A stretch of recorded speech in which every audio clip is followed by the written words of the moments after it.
Hey everybody, welcome to the Fired Up with CJ show. Today we are talking to Bill Eddy, and we're talking about this newest book that came out, Why We Elect Narcissists and Sociopaths, and how we can stop. So welcome. Thank you so much, CJ. Glad to be on. So I find I think you may be the only person with your set of experiences that I know, a therapist, lawyer, and personality order. Lawyer, certified marriage and family, mediator, founder of the training director of High Conflict Institute, a lawyer. You have a very interesting set of backgrounds. How did this all come to be? Well, kind of step by step. Mm-hmm. So I started out actually as a social worker, became a clinical social worker, so I could do child and family counseling. And basically, I really like working with people. And as a therapist, as a counselor for 12 years, I realized that I also really liked solving conflicts. And that many of my clients were involved with the court system, like divorces, or maybe a teenager was in trouble with juvenile court or something. And so I decided to go to law school. And then when I started practicing law, I focused on family law and realized I'm seeing the same kinds of behaviors and issues that I saw as a therapist. And a lot of it, the theme really was personality disorders, where people have a way of approaching life that's adversarial instead of cooperative, and it gets them into a lot of trouble. And I would work with them in psychiatric hospitals, outpatient clinics, and then I saw them in court cases. And so I realized I need to teach people about this. And so I wrote a book, which is High Conflict People and Legal Disputes. Then I wrote a book, Splitting, Protecting Yourself While Divorcing someone with borderline or narcissistic personality disorder. Wow. And so it just kind of grew. And as I started teaching more people, interest from workplace came. People said, well, what about my boss? How do I deal with him? He's one of those people. And my neighbor and all of that. And then one of the people that hosted me to speak to judges, named Megan Hunter, she asked me, said, why don't we form a partnership and make a business out of educating people, especially legal professionals and workplace professionals, about high conflict personalities and what they look like and what to do and what not to do, because people often what they shouldn't. Okay. That's the short version. Interesting. Okay, so it does make logical sense what to do. Okay, got it. So I want to go into definitions first, because is high conflict people, is that something that's in the American Psychology Association definition or is this your own personal definition? No. It really started, I really focused on that. Because I was involved with family law cases, there was discussion since the 1980s of high conflict families. And I said, wait a minute, it's not the family, it's the individuals, and they have a high conflict personality. Some families, it's one person, some families, it's both parents, for example. Oh, wow. Wow. And so I said, we've got to focus on the personality, because that's where the problem is and also where the change can come. And so I started focusing on high conflict personalities, high conflict people, and then I defined it this way. And a lot of people now are using this definition. 4 characteristics. First is preoccupation with blaming others. And that's one of the easiest ways to recognize. It's not just, by the way, they think it's somebody else's fault. They think everything is somebody else's fault. Okay. The second is all or nothing thinking and solutions. So when they have a problem, they think it's all the other person's fault and 0 their fault. And so they don't share responsibility for things. And their solutions are often my way or the highway. You've got it all wrong, I've got it all right. So all or nothing thinking. Third is unmanaged emotions. And what we see is people can't manage their emotions who have these problems. So the emotions take over. and kind of steer them off track, and they get distracted from their goals. But they also may make them so upset that they run out of a meeting or they start yelling at somebody.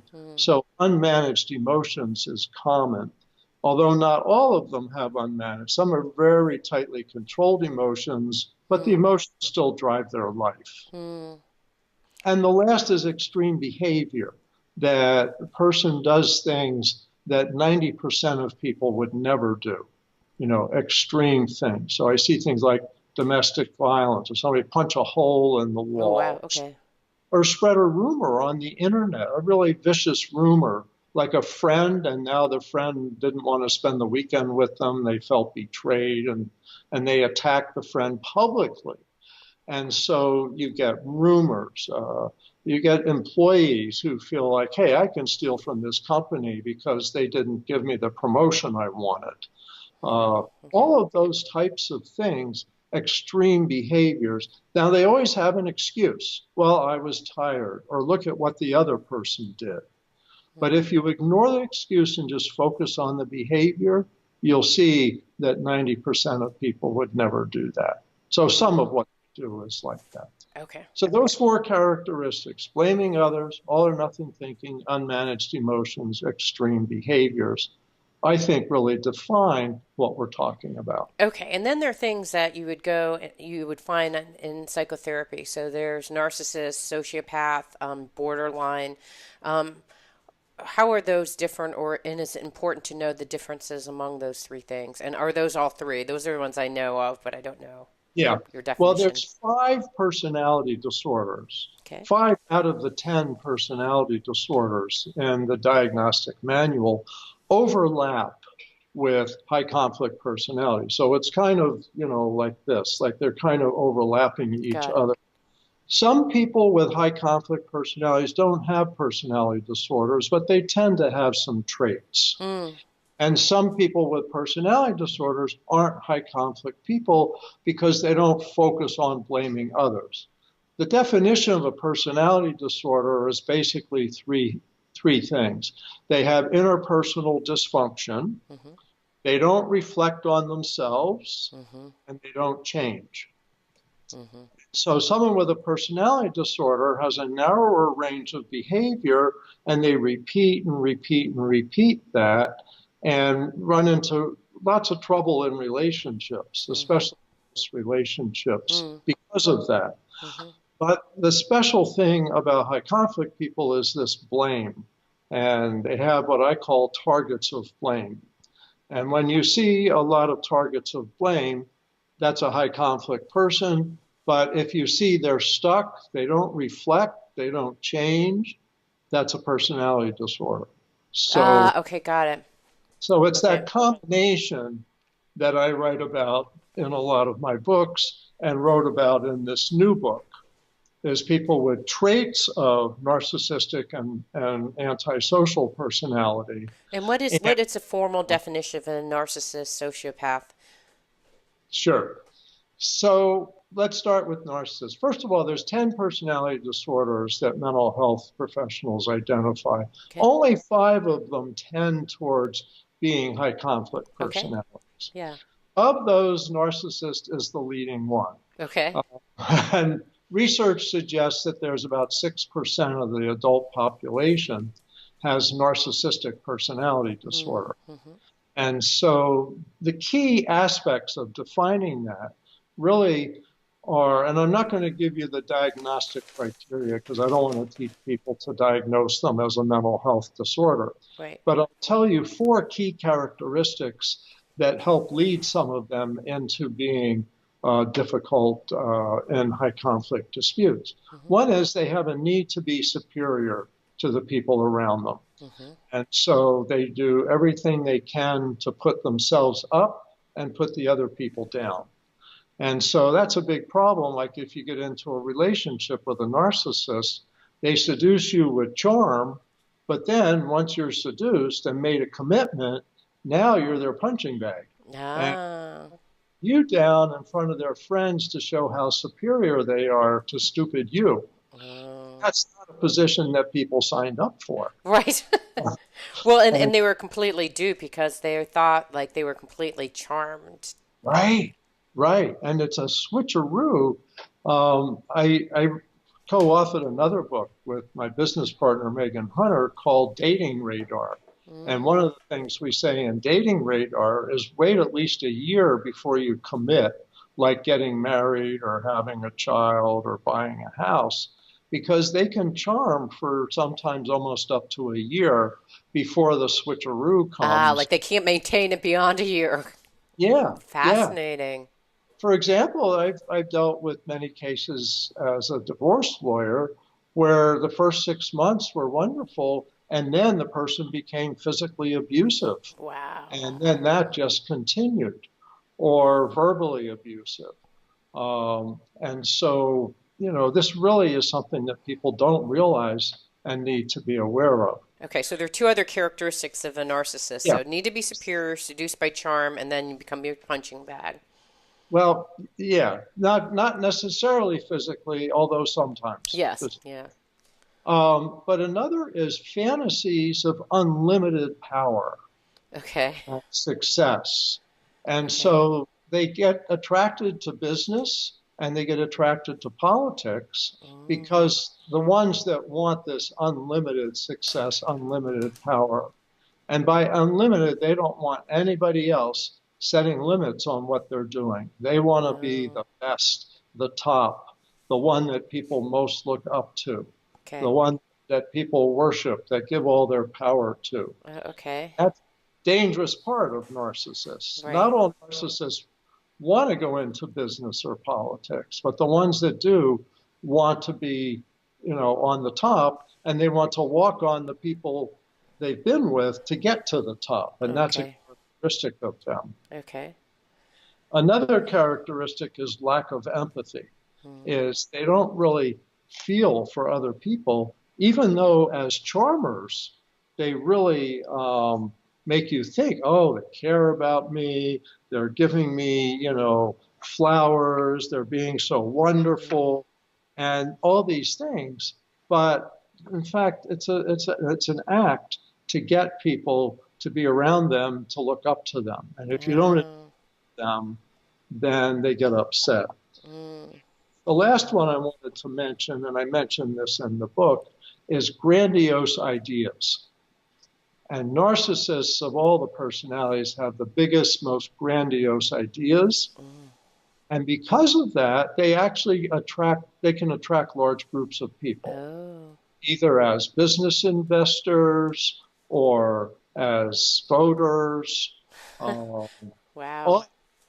So this is a personality that can really sweep people off their feet and get them to be followed. Okay, so that's one of the 5 disorders. And then what are the other ones? You said narcissist and... Well, I'll tell you, the second one I want to talk about is in the DSM, the book for mental health professionals. It's called antisocial personality disorder, but the public more commonly is used to the term sociopath. Okay.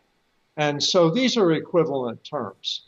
And so I talk about it, I go back and forth throughout the book. Okay. So I'll talk with you, probably I'll say antisocial sometimes and sociopath. Okay. But they also have some key characteristics that make them have a drive for power. One of them is they really like dominating people. And so whereas a narcissist just wants people to see them as superior to other people, they don't necessarily need them to do anything.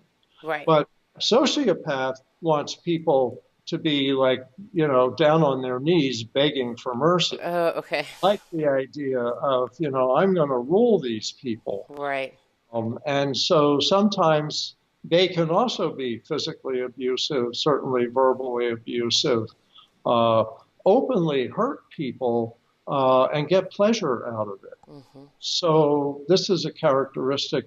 An example, many people say that the guy on Wall Street years ago, Bernie Madoff, may have had this personality, that he enjoyed dominating everybody else and fooling everybody else. Right. And that's a second thing, is deceitfulness. Oh, okay. Is if you deal with somebody who lies a lot you're probably dealing with someone with antisocial. Interesting. Okay. Yeah, and conning. In other words, this is the personality. You think of someone as a con artist or a Mm-hmm. con man, you're generally looking at a sociopath. Okay. So those Um, are characteristics like dominating people, deceitfulness, con artists. and highly aggressive. Okay. So people are astonished at how far they'll go. They're risk takers. So Mm, they'll push farther and they may be vulnerable. The saying that people that live in glass houses shouldn't mm, mm, throw stones mm-hmm, really fits because this is a personality that will be busy throwing stones even though they live in a glass house. mm-hmm, But they think they can be so aggressive they can keep you distracted mm, and frightened and you won't look at things, which is what Bernie Madoff did. They mm, investigated him a couple times, but he chased them out of his office. At least, mm. don't you realize I'm in the vanguard of this industry? I Yes. the technology and people were intimidated and left his office and Wow. so And he's lost their money. yeah. And the last is a lack of remorse that they really don't care if they hurt people. Mm. Okay, so narcissist, antisocial, and then you said there are other three, but we won't go into the characteristics. What are the other three, just so we know of highly So compatible? borderline personality disorder, where people have wide mood swings, they love you one minute, hate you the next minute, love you the next minute. We see those a lot in our high conflict divorce cases. Mm-hmm. You see them suing their professionals, their dentist, their doctor, their lawyer, Why? their therapist, Okay, right. because they switch back and forth. That's kind of a love you, hate you. But they don't generally seek power like Oh, interesting. sociopaths. Yeah. So my other books, I've talked about this personality, but I don't talk about it in Okay. this. Okay, and then there are two other. What are the other two? Histrionic, where Okay. people are very dramatic, Oh, uh, okay. maybe make up stories, try to keep to be center of attention. Oh, okay, yes. Uh-huh. Yeah, and they mostly want the people around them to make them the center of attention. They Okay. also don't really seek power, um, but they seek relationships where they're the center of everything. Okay. And then And there's then one more. Yeah. paranoid personality. Oh, okay. And this sometimes comes up with narcissists and sociopaths because there can be overlap. Uh, Right. It seems like that some of these have overlap for sure. yeah, yeah.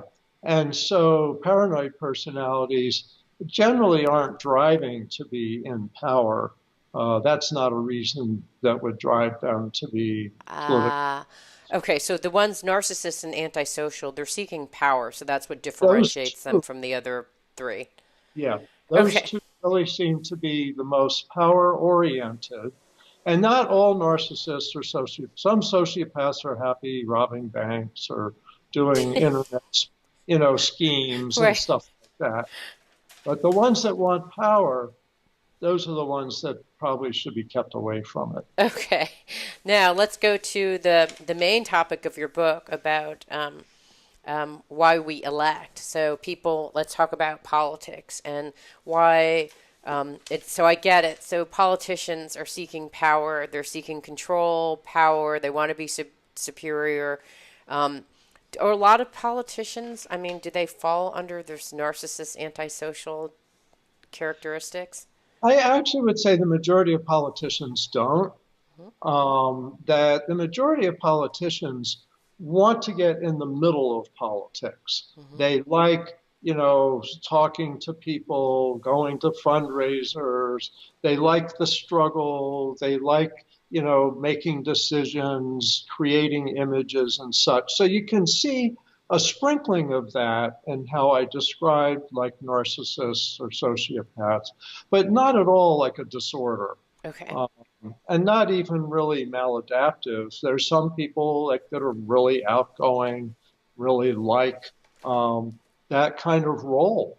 It's a Okay. very appealing place for people who are super extroverts and just like the press of the crowd and the excitement of all of that. And I would say most people in politics don't have this personality Okay, that got it. I'm And about. what led you? So you've had a couple year long study in this area. What led you to look into this area and looking at politics in particular and specific leaders? Well, what happened is, first I was dealing with high conflict personalities and families. Then we realized legal disputes of all types. Then we realized in the workplace they were popping up more and more. And since about 2010, there seems to have been a lot of people popping up worldwide. And the word that came to mind is people said, we're starting to get a lot of populist leaders. And I was thinking, no, it's not populist leaders, it's high conflict personality leaders. And trying to make themselves look like they're the politician of the people. I'm the only person that understands you. I'm the only person that understands the problem. I'm the only person that can fix it for you. So it's an image that they create, being a political hero. And they do it all alone. And that's part of their appeal, is they're the outsider riding in on the chariot saying, I will save you from all those terrible people that you've been voting for up to now. And so they create this image, and I call it the fantasy crisis triad. Okay. They say there's a terrible crisis. It's caused by this evil villain, and I will save you from it. Okay. I alone can fix it. Right, and we all are kind of subjected to this. We're watching Game of Thrones, on Exactly. Monday, just dying to figure out who is going to win this power conflict. So we are kind of hypnotized into liking these kind of stories. Well, what I see happening is we're actually starting to blur modern entertainment and modern politics. Yeah. And I think, that we have to develop skills at telling the difference. And I think that's why we're electing people that have an image of being a politician when in fact they're only entertainers and they don't have political skills. Yeah. They can't analyze data and propose reasonable solutions and lead people. They're dictators of an image. They want to be the king. And that's why it's interesting. Game of Thrones kind of really fits into this theory that we get excited about, who's going to rule, who's going to defeat whom, who's going to live, who's going to die. But then we mix that into real politics, and that becomes a real problem. Okay, so you talk about high emotion media. So tell me about what high emotion media means in this case. So you look at Game of Thrones, you look at that one with Kevin Spacey. What was that one, that great Netflix show? House of Cards. House of Cards. Okay, Yeah. Those are two extremely popular. And then there are all sorts of other series based on, Russian spies and, and Right. all sorts of conflict with various countries and people Okay, so how is high emotion media feeding? You've talked about how we kind of we're getting blurred. We don't really know the difference between Game of Thrones and Cersei and other people. We can't really discern. Right. Yeah, so tell me how that works. Well, it's several things. So one is the drama. A lot of our drama we get through television. A lot of our news we get through television. And so the media is the same. Now look at Facebook. Facebook, you find out what's happening in Game of Thrones, and you also find out what speech was made yesterday by which politician. Right. And so we're starting to have these images blur. But it's not just the blur of drama and reality. I also think that news media, especially television, but screens like Facebook, et cetera, are giving us emotional news about real political issues. And so instead of saying, here's an analysis of the problem, they show somebody's face who's angry about the problem and pointing their finger and saying it's those people's fault. And then you interview those people and they say, no, it's these people's fault. And so you're getting this conflict, crisis, chaos, fear, emotions has Okay, got it. So when you talk about the blur, used to be that reporting would be about the facts. Okay, here's the facts from one side, here's the facts from the other side. We vetted and know that both of these things are truly researched and factual based right. evidence on what the issue is from a total logical standpoint. Yeah, Exactly. so that used to be just like a logical, rational analysis. Now Yes. come in, Game of Thrones, Game of etc. Thrones news. That's what we should call That what? it. Game of Thrones news. Yeah, so then all of a sudden Because now they're we actually have emotions. Yeah. as Okay, so far now we have emotions with there's an emotions, a potential narrative plot that someone has actually interjected into the factual information. So now we have a dramatic narrative, whereas before it used to be just pure facts. But in order, and I see at least a genesis, because it used to be, when I was younger, I'd watch Walter Cronkite, who just gave like yes, factual based news. And then they had networks like CNN and Fox. And how do you keep a 24-hour news, channel and you have to have operative? emotional Yeah, news. so the and That's drop, what you do yeah, 4 hour yeah, news. emotion, stories, dramas. That's how you get people hooked into the news. Crises, villains, and heroes. Okay, so now comes what we have now, which is a cross breed of the two, or what you describe as a blur between factual narrative and drama, which we all kind of want somehow. Why do we want it so badly? Well, our brains want it. And part Oh, of it is understanding our brains mm, because our brains are very protective of us and want us to survive. So our brains are always kind of scanning our environment for danger. oh. Somebody new just walked in the room. I've never met this person before. Is this person a friend or is this person I have to watch out for? Are they here to steal something from me or put me down or something? So we're always scanning new people, new environments, new situations for danger. And so our brain, if there is danger, especially our amygdala, goes, oh my goodness, there's a danger. Stop thinking and run. Or stop. Okay, so our amygdala gets triggered, and then we kind of like Yes. act irrationally. Yeah, I like the idea that it's like a smoke alarm. Right. And you hear a smoke alarm, you drop whatever you're doing and find out, is there a fire and do I need to get out of the building? I see. So one of the potential solutions is to actually take the drama out of, require media in our own reading of the media, try to eliminate some of the emotional, like understand this is a real. This is not a drama. Yeah, This is not a story. There are no villains. This is, right. factual portrayal. It seems like that's one of the things as a consumer of this information we should be careful about doing so we don't blur. I think very much so. And to me, I don't think we're going to change how the media shows the news anytime soon, but I think we can change how we think about it. And we can realize, oh, there they go again. They're just talking about who said what about whom, feeding the conflict to get attention, so we'll watch their show.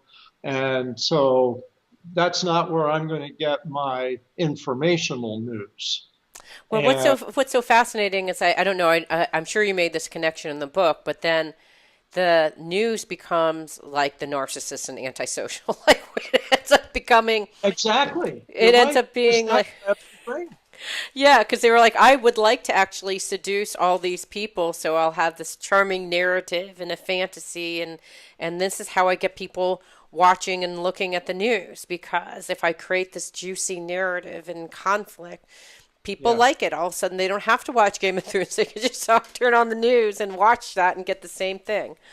similar. Yeah. And Yikes! this Okay. is, I think, and I say in the book, this has been happening growing over the last 30 years because we've had 24/7 news since about the mid 90s, Right.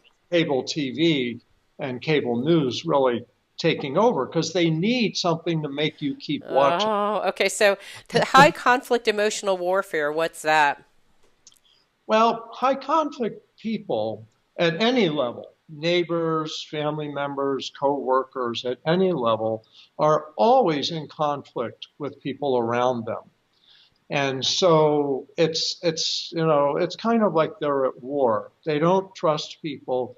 And what's sad is to see how they attack the people close to them. And narcissists, sociopaths in relationships after 6 months or a year really, really brutally, verbally, if not physically, attack the people closest to them and drive them away, but they don't understand it. And I want to say a couple things before I go further. One is, don't tell somebody you think they have a personality disorder or that they're yeah, listening to this does not make you a psychologist. Please do not go and start calling your spouse a narcissist. Hey, look at this video. You fit each of these characteristics. You can think of it, but don't tell people. Okay. Private working theory. But the other thing is, realize they don't necessarily really know what they're doing much of the time. That personalities are formed as a combination of what you're born with, your early childhood, and the culture you grow up in. And you don't have control over any of those. Although as an adult, you have responsibility to manage your own behavior. But that's why they become like this. Someone told me once, this other gal I interviewed for Borderline, she said that they just want energy. So conflict is a form of energy, attention, and so it doesn't matter if it's good or bad. They just want energy and drama. It helps them somehow get attention and energy. I don't know. Does that make sense? Yeah. And all of these 5 high conflict personality potentially disorders or traits of them and engage in adversarial relationships. And so the high conflict emotional warfare is how they gain power. So they seduce some people, and I want to emphasize the political gaining power this way. Okay. Even though all the high conflict people do this on a small scale. Political people do this. So they seduce a percent of the population. Say, you're wonderful, I think just like you.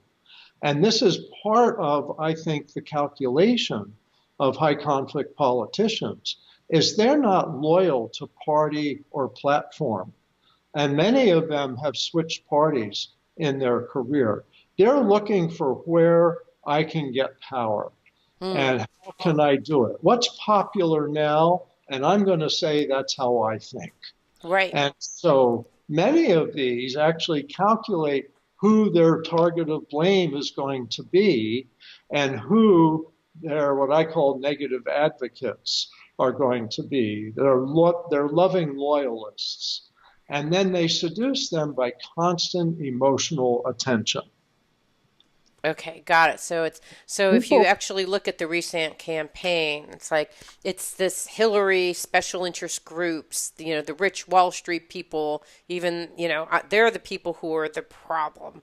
And so you're blaming someone. There's this populist belief there's a popular belief is that how you would say it? So you negative? Yeah, okay.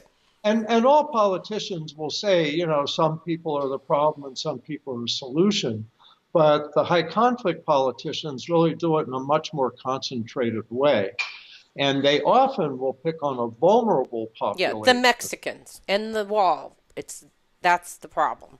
This is an example of that. And so they do that narrow focus, but they also target often a narrow group to become their loving loyalists. Right. And they say, I'm like you. I believe just the same thing you do. Let me lead you. We have the same interests. And what's interesting, when I co-wrote the book with Megan Hunter, Dating Radar, one of the things we found in there is that the sociopaths will kind of find out what you're interested in, and then they'll pretend that they've always been interested in that too. Oh, you like bird watching? Oh, I've been a bird watcher for decades. Oh, I've studied this and that, and I'm with you on that. And that's part of the seduction, is pretending that you have the exact same beliefs and feelings that they do. And we see politicians kind of pick an issue, and then they say that. I'm like you, we're together on this. Mm. And that's part of the seduction. But part of it's what I call emotional repetition, Mm. that they just keep saying the same thing over and over again to the same people. I'm part of And, you. I care about you. I'm your yeah, advocate. I'm here to yeah, save you.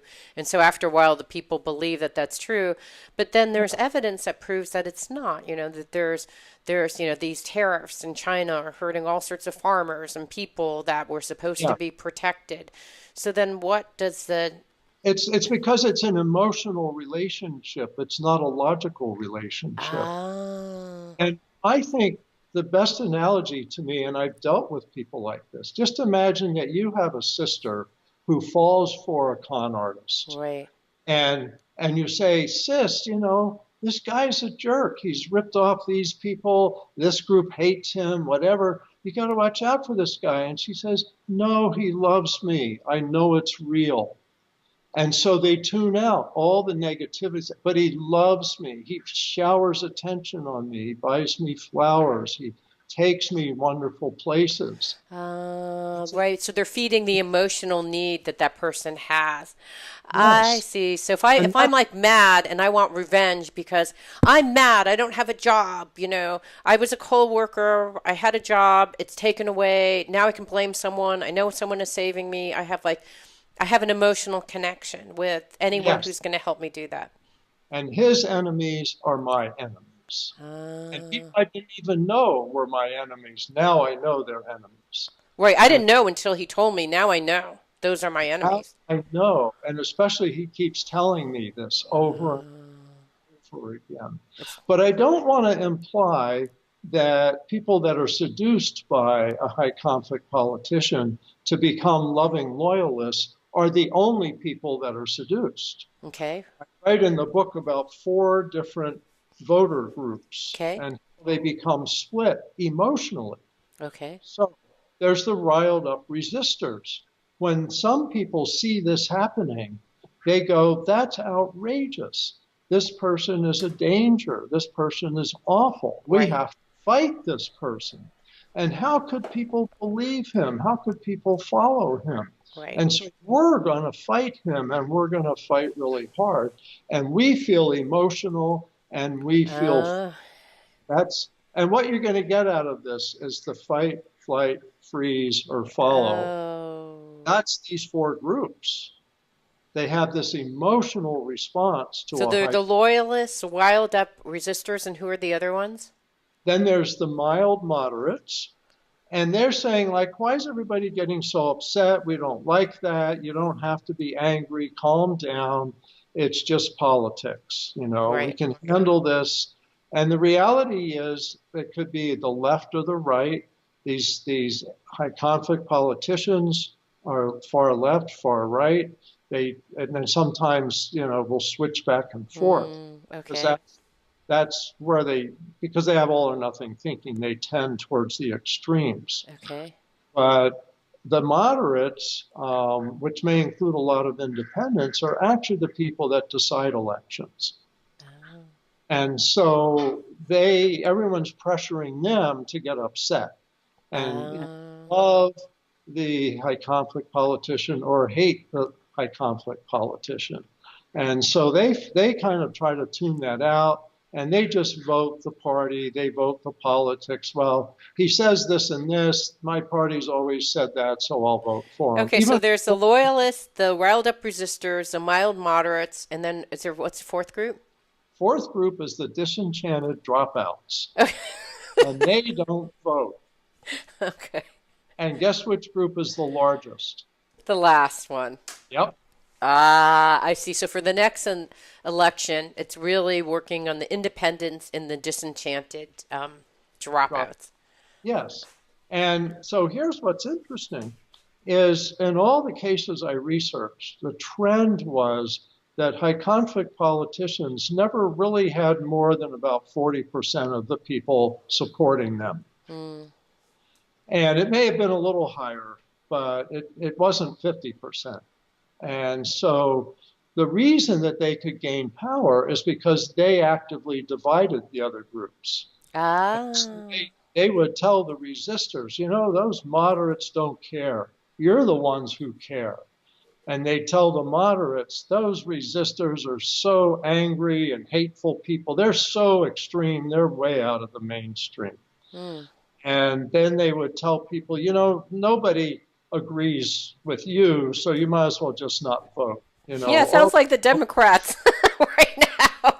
You what's have that? like, yeah, you have like Joe Biden. It's like, oh, he's this old guy. What does he know? He's part of the system, right? And it's like, well, he seems to know, and we kind of need some stability, mild moderates, versus Yeah, like, no, we need a progressive. We need like a black woman coming up for being the president. Like Michelle Obama would be perfect. You know, so you had the kind of riled up resistor. So if you can get these groups to kind of split up, well, that's what. together they're 60% of the potential voters. Right. That's the key. And actually, in some countries where they have realized, wait, we've got a dangerous person going here, and have grouped together, that they have won elections and blocked high conflict politicians. Okay, so that's the Where, other thing is how do we stop? So like how do we stop the madness? I think we well, talked there's about a several. couple things, but tell me what you think about how we stop the madness. Yeah, I have 5 chapters on that. Yes, I So, know. important things. The first is to realize that in today's politics, it's all about relationships. And frankly, it's all about image. And so people want someone who looks strong and confident and cares about them. So, whatever your policies are, you need to also look strong, be confident, and care about the people you're talking to. And so, if politicians don't realize that and they think it's about policies and government, they're not going to win. Yeah, see It, Hillary Clinton. Okay, yeah, next. she really missed that this change had happened. Yes. And what's interesting is the role of Facebook, the role of Twitter, Yeah. etc.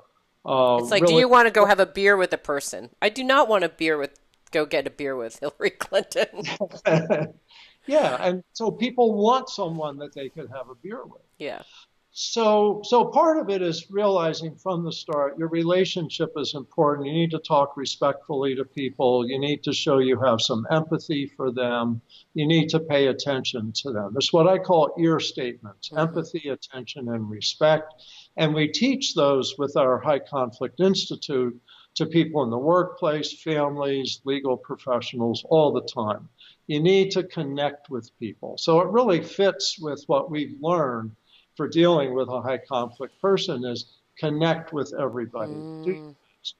Now, it doesn't mean as a politician you spread your attention equally. You're not going to change the 40% of people that love their leader, but you can't speak disrespectfully of them. And you might say, well, why, since they're already not going to vote for your person? The reason why is because the mild moderates want you to speak respectfully about everybody, even if you're a riled up resistor. Ah, okay, got it. Okay. So riled up resistors, if they're going to run for office, have to be respectful of everybody. Mild moderates are respectful of everybody already because they're used to that approach. But mild moderates for politicians need to do one of the other things that I mentioned, and that is they need to be as assertive as the high conflict politician is aggressive. So when the high conflict politician says something nasty about you every morning, you need to respond to that, put as much energy into responding to that during that day as they put into that original message. But the message you want to send is about information, true, accurate, useful information. Right. And so they say, you know, so-and-so politician is stupid and slow and dumb. Right. And if you're that politician, you want to say, you know, I just want everyone to know about this task I accomplished today, or about that project I won an award for, or whatever, so that people know that, and point out this other person is basically taking an all or nothing approach, and that's not really useful in today's politics. Right. So you want to accurately, but not accusatorily respond. Right. So that's the assertive approach. Okay. And all politicians I encourage to take this approach. Right. And by the way, because I really see this as, far left, far right issue, politicians in all parties, I think, can benefit from reading the book and using the information in it, because it's not about politics. It's about personalities. Right. Right. Okay. Got it. So, what else? What else? About relationships. Just tell people that watch out for HCPs. And while I say don't tell somebody in your life that they're an HCP, if you think a politician's an HCP, you can talk about that because it's not a diagnosis. And when someone wants power over your life, the people around you need to know this person isn't a good idea. Okay, so we talked about managing the media and fake news. We talked about making sure that you understand that their job is to create drama. Okay, then expose their fantasy crises triads and screen out narcissists and sociopaths. So let's talk about those real quick. Yeah, well, screening out the narcissists and sociopaths, I've already given the characteristics. Okay. So people should watch out for people who have fantasies of unlimited power, people who really are deceitful, have a healthy skepticism. Probably the theme for all of this should be have a healthy skepticism. Okay. And then exposing their fantasy crisis triads. Of things, yeah. And the fantasy crisis, is it really a crisis? You have to ask yourself 3 questions. Is this really a crisis? Now, something might be a problem to solve. Let's say like immigration. Right. Immigration is a problem to solve. Right. Things are changing in the world, throughout the world, needs to be addressed. But it's not a crisis where you have to blindly follow a leader tomorrow. And next is this really a villain? And to say that one person is the cause of all these huge problems is just absurd in today's world. Today's problems are caused by many factors, many of which aren't to do with a person, but things like technology or climate, all of this. These are bigger problems than one evil person could cause. And the third is this really a hero? And usually, if they say they're a hero, they're not. And usually, today's problems need a lot of people working together. So we need to say, is this really a crisis? Is this really a villain? Is this really a hero? And not get swept up in kind of the Game of Thrones perspective when we're electing people that will actually make decisions for our lives. And I think, okay, so let's take, if you talk about border crossing in Mexico, I mean, it's not a crisis. They've actually are, in fact, Mexican people coming over and creating all these crimes. And will a border actually help? No and no. I mean, so if you look at the factual data, there is no factual data that actually proves that the current crisis is actually real. So what do you tell a 40% loyal, 40% of the people that who have heard over and over and over again about the wall, that's not important? Yeah, well, I think if they're interested, that what I would say is this fits the pattern of picking a tiny, small group of people. This is a tiny group of people that blaming them for all kinds of problems. It's interesting that, 8 years ago, people blamed unemployment, that so many people are unemployed on foreign workers pouring into the country. Well, now unemployment's like the lowest it's been in decades. And we're saying, oh, these terrible people are coming. Right. So it's not a problem in terms of employment. It's not a problem in terms of crime. The research says that they tend to actually have less crime related to new immigrants.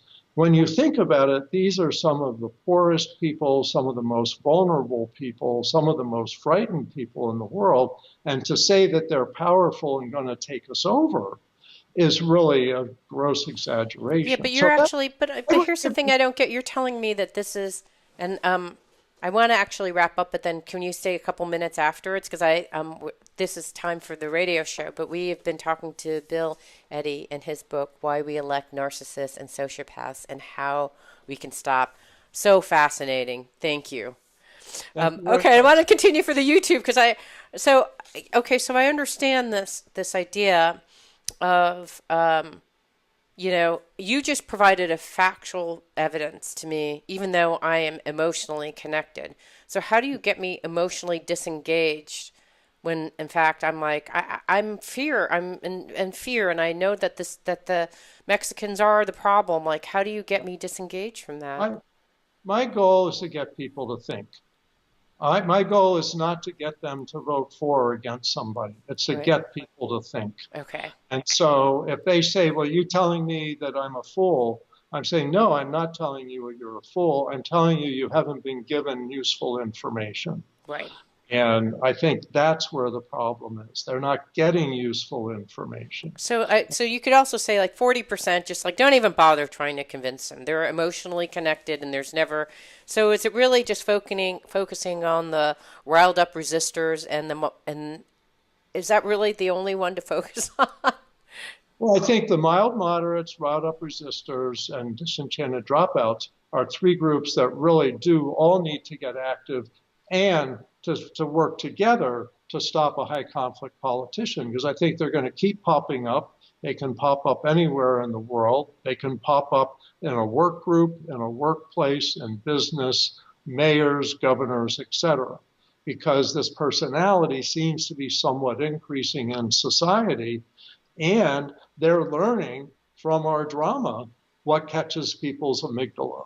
Yeah. So I think actually the bottom line, I think, is that people are having a very emotional response to some real factual things that are happening, right? Technology is taking away our jobs. That makes us terrified.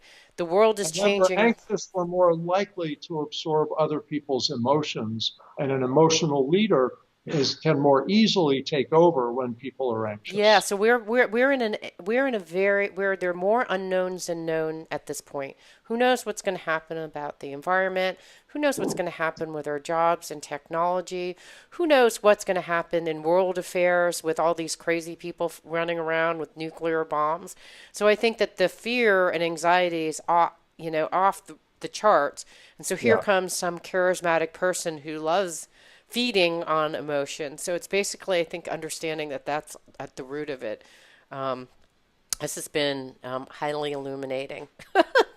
Yeah, well, I hope I give some hope, because what I believe is with education, people learn to spot these patterns more and more. Just for example, like substance abuse. Now people know a lot more about addiction, about treatment, about warning signs.